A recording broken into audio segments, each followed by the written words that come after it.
नमस्कार, मैं हूं विशाल यादव। देश के सबसे बड़े घोटाले में मोदी सरकार का नाम आ गया है। अब सबसे बड़ा सवाल यह है कि क्या सुप्रीम कोर्ट मोदी सरकार पर एक्शन लेगा? क्या सुप्रीम कोर्ट मोदी सरकार से सवाल जवाब करेगा? दोस्तों, हम सभी लोगों को मालूम है कि अभी हाल ही में ममता बनर्जी ने यह आरोप लगाया था कि कोयला घोटाला का सारा पैसा शुभेंदु अधिकारी अमित शाह को भेजते हैं और इसको लेकर हमारे पास सबूत है, हमारे पास पेन ड्राइव है। उस समय ऐसा लगा कि अमित शाह के काले कारोबार का चिट्ठा खुल गया है, क्योंकि ममता बनर्जी ने खुद कहा कि पेन ड्राइव हमारे पास है और अगर ये सरकार हमको ज्यादा परेशान करेगी तो हम पेन ड्राइव जनता के सामने रख देंगे।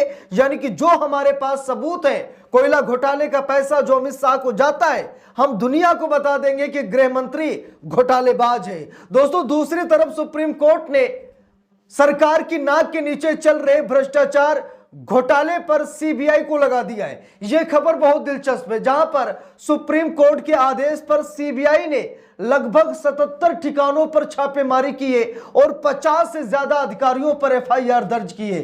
तो आज की खबर देखकर भाजपा वाले तो तिलमिला ही जाएंगे, बेचारे परेशान हो जाएंगे, क्योंकि हम सभी लोगों को मालूम है कि अगर देश में कुछ भी होता है तो जिम्मेदारी सरकार की है, जिम्मेदारी शासन प्रशासन की है, क्योंकि भाई वो ही है ना कानून का पाठ पढ़ाने वाले। देश कानून से चलेगा, किसी के हिसाब से नहीं। लेकिन जब कानून का दुरुपयोग होता है, जब लूट पाट या फिर भ्रष्टाचार बड़े बड़े घोटाले होते हैं, तो सरकार को मालूम होना चाहिए। अगर सरकार को मालूम नहीं है तो यानी सरकार निकम्मी है। अब दोस्तों, सबसे पहले हम आपको ममता बनर्जी का बयान दिखाने जा रहे हैं, उसके बाद हम आपको दिखाएंगे सीबीआई की ताबड़तोड़ कार्रवाई, जहां पर सीबीआई ने एक साथ 77 ठिकानों पर छापेमारी की, 50 से ज्यादा बड़े बड़े अधिकारियों पर एफआईआर दर्ज हुई। मामला जमीन से जुड़ा हुआ है, मामला बिल्डरों और फाइनेंस कंपनियों से जुड़ा हुआ है, जिसको लेकर आगे हम लोग विस्तार से बात करेंगे। सबसे पहले अमित शाह के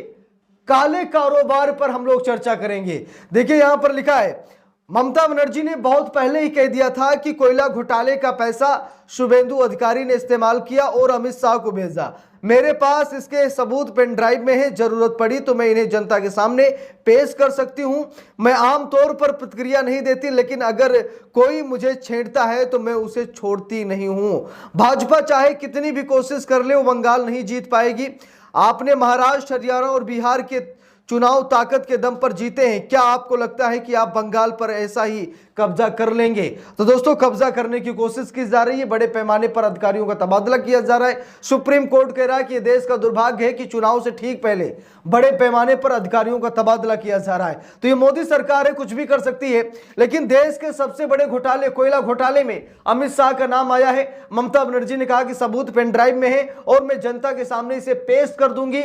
अब सबसे बड़ा सवाल यह है कि जब ये पेन ड्राइव जनता के सामने खुलेगी, जब अमित शाह के भ्रष्टाचार का मतलब पोल खुलेगी, पिटारा खुलेगा भ्रष्टाचार का, क्या उस समय जनता अमित शाह को जवाब देगी? हमारे देश की न्यायपालिका इस पर खामोश क्यों है? ममता बनर्जी से क्यों नहीं पूछती हमारे देश की न्यायपालिका कि बताइए भाई, कौन सी पेन ड्राइव है? कोयला घोटाले का पैसा अगर अमित शाह को जाता था तो सबूत दिखाइए। भाई, इतना बड़ा आरोप लगा करके ममता बनर्जी शांति से बैठ गई और जिस पर आरोप लगाया गया है वो भी शांति से बैठ गया है। यानी कि अमित शाह भी शांति से बैठ गए, ममता बनर्जी भी शांति से बैठ गई हैं। यानी कि ममता बनर्जी को शायद परेशान नहीं किया जा रहा है कि नहीं? तो भाई, ये कौन सी डील चल रही है? अगर घोटाला अमित शाह ने किया है तो ममता बनर्जी को पेन ड्राइव जनता के सामने रखनी चाहिए, कोर्ट जाना चाहिए और अमित शाह के भ्रष्टाचार का खुलासा करना चाहिए। लेकिन पता नहीं क्यों नहीं कर रही है। अब दोस्तों, यहां पर देखिए, सरकार के नाक के नीचे चल रहे सबसे बड़े घोटाले पर सुप्रीम कोर्ट ने क्या किया है? ईडी सीबीआई को आदेश दे दिया, माफी चाहूंगा, सीबीआई को आदेश दिया है। और सुप्रीम कोर्ट के आदेश पर सीबीआई ने 77 ठिकानों पर रेड मारी है। देखिए, रेड कंडक्ट की गई है 77 ठिकानों पर, लिखा भी है, हिंदुस्तान अखबार में खबर भी छपी है। लिखा है कि सीबीआई के 77 ठिकानों पर छापेमारी, बिल्डरों के खिलाफ 8 राज्यों में एक्शन, ताबड़तोड़ केस। अब देख लीजिए, 8 राज्यों में, कुछ भाजपा शासित राज्य भी हैं जहां पर बड़े बड़े बिल्डर और फाइनेंस कंपनियां होम बायर्स को ठग रही हैं। ठीक है, कई बार थाने में शिकायत की गई, सरकार से भी कहा गया, लेकिन ना तो पुलिस थाने से कोई कार्रवाई की जा रही है, ना सरकार कुछ कर रही है। अब भाई, सरकार क्यों करे? क्यों? सरकार के नाक के नीचे चल रहा है। फिर लोगों ने क्या किया, सुप्रीम कोर्ट का दरवाजा खटखटाया। भाई सुप्रीम कोर्ट तो भाई न्याय ही करेगा। सुप्रीम कोर्ट ने वही किया, सीबीआई को आदेश दिया कि जाइए जांच कीजिए, पता लगाइए कि ये ठग कौन है भाई, ये अधिकारी किस विचारधारा के हैं, कहां के अधिकारी हैं, किसके अधिकारी हैं जो इतना बड़ा फ्रॉड कर रहे हैं और उन पर कोई एक्शन नहीं हो रहा है। करोड़ों करोड़ों का घोटाला किया जा रहा है, उन पर कोई एक्शन नहीं लिया जा रहा है। तो सुप्रीम कोर्ट ने क्या किया कि सीबीआई को आदेश दे दिया। सीबीआई ने 77 ठिकानों पर रेड कंडक्ट की और लगभग 50 से ज्यादा अधिकारियों पर एफआईआर दर्ज की। देखिए लिखा भी है, बिल्डरों और वित्तीय संस्थाओं के बीच गठजोड़ के मामले में सीबीआई ने बड़ा एक्शन लिया है। आज जांच एजेंसी ने 8 राज्यों के 77 ठिकानों पर छापेमारी की है। इस मामले में सुप्रीम कोर्ट के आदेश के बाद सीबीआई ने 22 मामले दर्ज किए, लेकिन अब बढ़ा दिया गया है मामलों को। कहा जा रहा है कि लगभग 50 एफआईआर दर्ज की गई हैं। देखिए लिखा भी है, ये builder projector Delhi, NCR, Mohali, Mumbai, Bengaluru, Kolkata और प्रयागराज के बताए जा रहे हैं। सीबीआई से जुड़े सूत्रों का कहना है कि सर्च के दौरान कुछ दस्तावेज बरामद हुए जो सबूत के तौर पर अहम हो सकते हैं। इसके अलावा कुछ डिजिटल डिवाइस भी एजेंसी ने जब्त की है।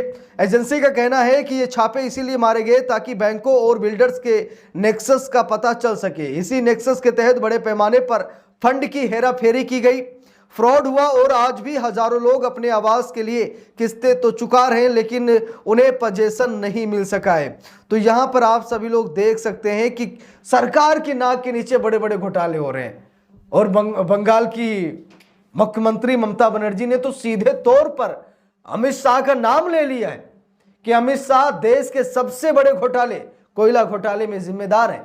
और कोयला घोटाले का जितना पैसा शुभेंदु अधिकारी के पास आता है, क्योंकि बंगाल में सबसे बड़े नेता बीजेपी के शुभेंदु अधिकारी ही हैं, और हो सकता है कि बीजेपी आगे शुभेंदु अधिकारी को बड़ा पद भी दे, और हो सकता है चुनाव अगर जीत जाए, वैसे जीत नहीं पाएंगे लेकिन जीत जाए तो शुभेंदु अधिकारी को सीएम भी बना दिया जाएगा, ये भी कहा जा रहा है। तो बात यह है कि शुभेंदु अधिकारी बड़े विश्वसनीय है मोदी जी के।